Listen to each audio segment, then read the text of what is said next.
গত পরশুদিন যখন ক্ষেতের মধ্যে সার দিতাম গেছিলাম, পরে তো দেখলাম যে ক্ষেতের মধ্যে বিভিন্ন ধরনের রোগ দেখা দিচ্ছে। এর মধ্যে ১ নম্বর রোগ হইতেছে হালকা পরিমাণ মাজরা আছে, আর ২ নম্বর হইতেছে পাতা একদম সাদা সাদা হয়ে গেছে।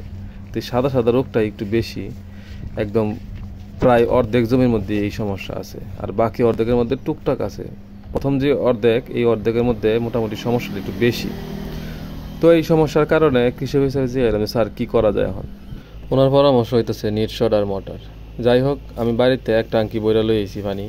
আজকে আমার মোটামুটি ৩ ট্যাঙ্কি পানি দেওয়া লাগবো। মোট জমি হয়েছে প্রায় ১৮ ঘন্টার মতো। গত বছর যখন ধান করছিলাম তখন বেশি একটা বুঝি টুঝি না, দোহানো গিয়া কইছি যে এই সমস্যাও বুঝছি না, সমস্যা আরেকজনে কয়ে দিছে, পরে গিয়া দোহানো গিয়া কইয়া ওষুধ আনছি। তে গত বছর বুঝছি কম, ওষুধও লাগছে কম। এই বছর তো একটু বুঝতেছি, অভিজ্ঞতা হয়েছে, এবার সমস্যা বেশি চোখ ধরা হতেছে, ওষুধও দিন লাগতেছে বেশি। আর নয়তো রোয়া লাগানোর পরে যে মেঘ আসিন না অনেকদিন খারাপ হয়ে গেছেন গাড়িটা লেগে হইতারে।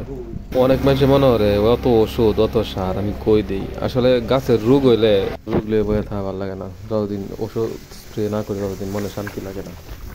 এরকম না যে আমি ওষুধ বেশি স্প্রে করে লেতেছি, আমি নিয়ম মতো স্প্রে করতেছি, যতটুকু দরকার অতটুকু স্প্রে করতেছি। যে এই যে রোগ হইতেছে এই রোগ অনুযায়ী স্প্রে করতেছি। যাই হোক, দেখা হবে পরের ভিডিওতে ইনশাল্লাহ। সবাই ভালো থাকুন, সুস্থ থাকুন, আল্লাহ হাফেজ।